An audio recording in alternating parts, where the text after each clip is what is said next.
어서 오십시오. 백년의 조언입니다. 여러분, 혹시 자녀나 며느리 혹은 젊은 후배들과 대화할 때 그들의 표정을 유심히 보신 적이 있습니까? 혹시 내 말을 듣는 그들의 눈동자가 초점을 잃거나 은근슬쩍 시계를 쳐다보지는 않던가요? 만약 그렇다면 오늘 이 이야기는 당신에게 매우 쓰지만 꼭 필요한 약이 될 것입니다. 우리는 나이가 들수록 지혜로워진다고 생각하지만 젊은 세대의 눈에는 그저 말 많은 노인, 흔히 말하는 꼰대로 비칠 수 있습니다. 오늘은 늙어서도 존경받는 어른이 되기 위해 반드시 버려야 할 습관, 바로 가르치려 드는 태도에 대해 뼈 때리는 조언을 드리겠습니다. 명절이나 가족 모임에서 식탁 풍경을 떠올려 보십시오. 아버지는 숟가락을 들자마자 일장연설을 시작합니다. 정치는 말이야. 요즘 경제가 문제야. 애들 교육은 그렇게 하면 안 돼. 혼자서 북치고 장구치는 사이 자식들과 며느리는 고개만 푹 숙인 채 밥알만 셉니다. 분위기는 싸늘하게 식어가는데 정작 본인만 모릅니다. 다 너희 잘되라고 하는 소리다 라고 포장하지만 듣는 사람에게는 체할 것 같은 소음 공해일 뿐입니다. 대화는 탁구공처럼 오고 가야 하는데 노년의 대화는 일방적인 돌직구 투구와 같습니다. 우리가 가장 많이 하는 실수 중 하나가 바로 나 때는 말이야입니다. 내가 왕년에 쌀 한 가마니를 쥐고 산을 넘었어. 우리 때는 상사한테 말대꾸는 상상도 못했어. 물론 당신의 과거는 치열했고 위대했습니다. 하지만 냉정하게 말해서 지금의 젊은이들에게 당신의 무용담은 흑백 텔레비전 속 이야기처럼 낡고 지루할 뿐입니다. 시대가 변했습니다.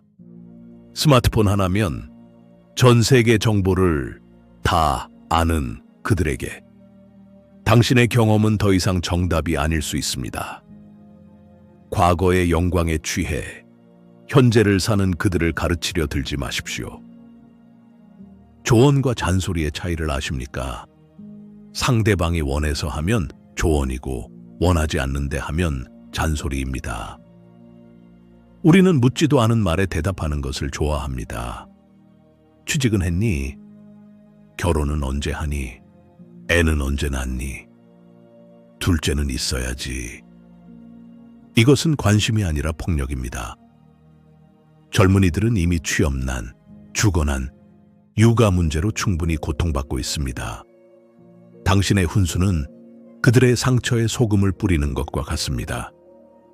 입에서 가시 돋친 덩굴이 나와 상대를 찌르고 있지는 않은지 돌아봐야 합니다. 가르치려 드는 노인의 말로는 고립입니다. 자식들은 전화를 피하고 며느리는 명절만 되면 아프다고 합니다. 동창회에 나가도 자기 자랑만 늘어놓는 친구 옆자리는 텅 비어 있습니다.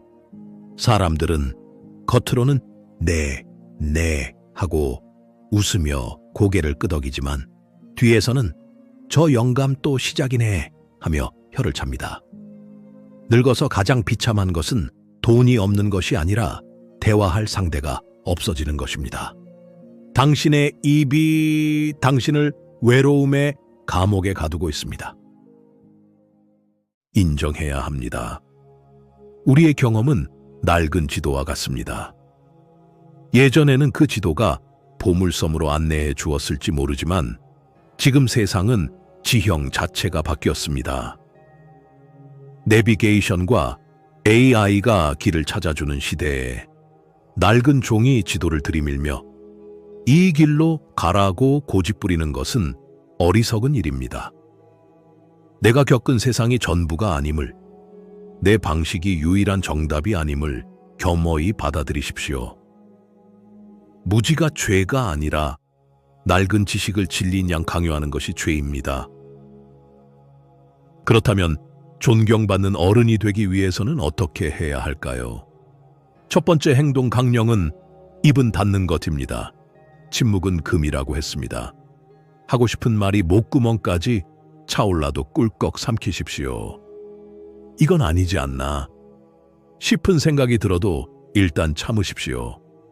당신의 침묵은 무관심이 아니라 상대를 믿고 지켜봐주는 신뢰의 표현입니다. 굳게 닫힌 입술에서 품격이 나옵니다. 두 번째 강령은 지갑을 여는 것입니다. 우스갯소리로 입은 닫고 지갑은 열어라 라는 말이 있습니다. 이것은 만고불변의 진리입니다. 훈계 대신 맛있는 밥 한 끼를 사주십시오. 잔소리 대신 용돈 봉투를 건네십시오. 100마디 말보다 한 번의 베풀미 사람의 마음을 움직입니다. 젊은이들이 당신을 환영하는 이유는 당신의 조언 때문이 아니라 당신의 넉넉한 마음 때문이라는 것을 기억하십시오. 세 번째는 경청입니다. 말하는 것보다 듣는 것이 10배는 더 어렵고 중요합니다. 젊은 사람들의 이야기를 끊지 말고 끝까지 들어주십시오. 요즘은 그렇구나, 많이 힘들었겠구나 하며 맞장구만 쳐주십시오. 눈을 맞추고 고개를 끄덕여주는 것만으로도 충분합니다. 자신의 이야기를 진심으로 들어주는 노인에게 젊은이들은 마음의 문을 엽니다. 묻지 않은 말에는 절대 대답하지 마십시오. 이것을 철칙으로 삼으십시오. 자녀가 인생의 갈림길에서 고민하며 아버지, 어떻게 하면 좋을까요? 라고 물어올 때 그때 비로소 당신의 지혜를 꺼내놓으십시오. 요청받지 않은 조언은 오지랖일 뿐이지만 요청받은 조언은 청음 같은 지혜가 됩니다. 그때까지 인내심을 갖고 기다리는 것, 그것이 어른의 역할입니다. 혹시 실수를 했다면 쿨하게 사과하십시오. 내가 잘 몰랐구나. 내 생각이 짧았다. 미안하다. 노인이라고 해서 항상 옳을 수는 없습니다. 자신의 실수를 솔직하게 인정하고 사과하는 모습에서 권위가 떨어지는 것이 아니라 오히려 인간적인 매력과 존경심이 피어납니다. 고집불통 노인이 될지 소통 가능한 어른이 될지는 사과하는 태도에 달려 있습니다. 새로운 것을 배우려는 자세를 가지십시오. 손자에게 스마트폰 사용법을 물어보고 자녀에게 요즘 유행하는 것이 무엇인지 물어보십시오. 모르는 것은 부끄러운 것이 아닙니다. 젊은이들에게 배움을 청하는 낮은 자세는 세대 차이를 좁히는 가장 강력한 무기입니다.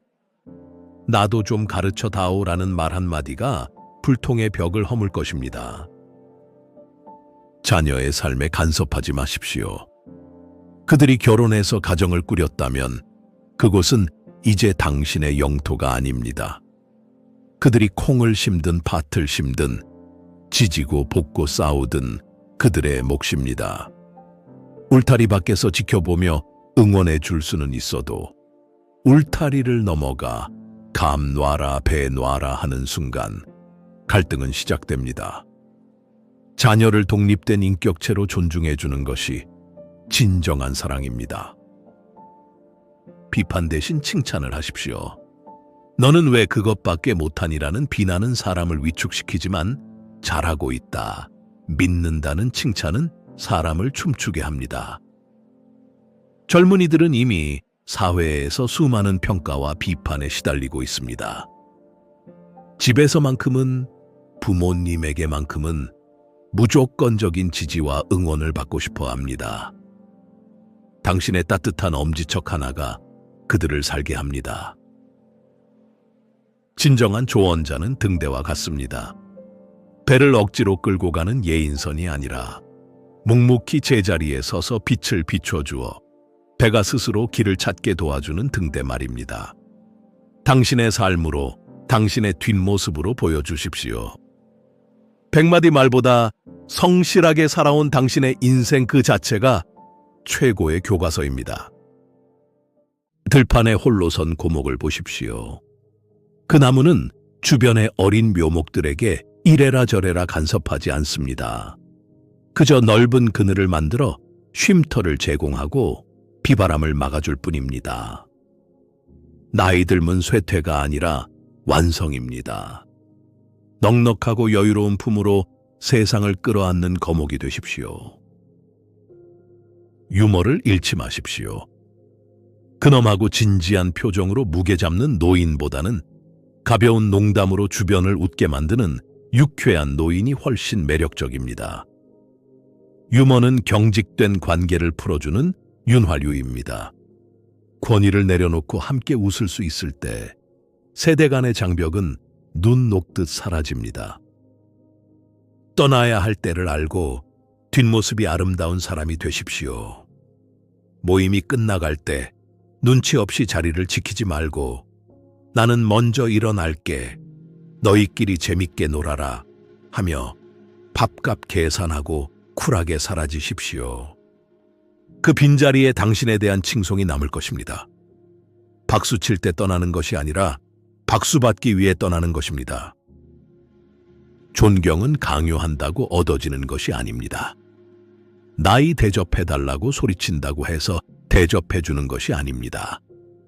입을 닫고 귀를 열고 지갑을 열고 마음을 열 때 존경은 저절로 당신의 머리 위에 왕관처럼 씌워질 것입니다. 사랑하는 여러분, 제발 젊은 사람 가르치려 들지 마십시오. 그들은 우리가 겪어보지 못한 새로운 세상을 살아가는 개척자들입니다. 그들을 믿고 지켜보고 응원해 주십시오. 그것이 이 시대를 살아가는 어른의 품격이자 도리입니다.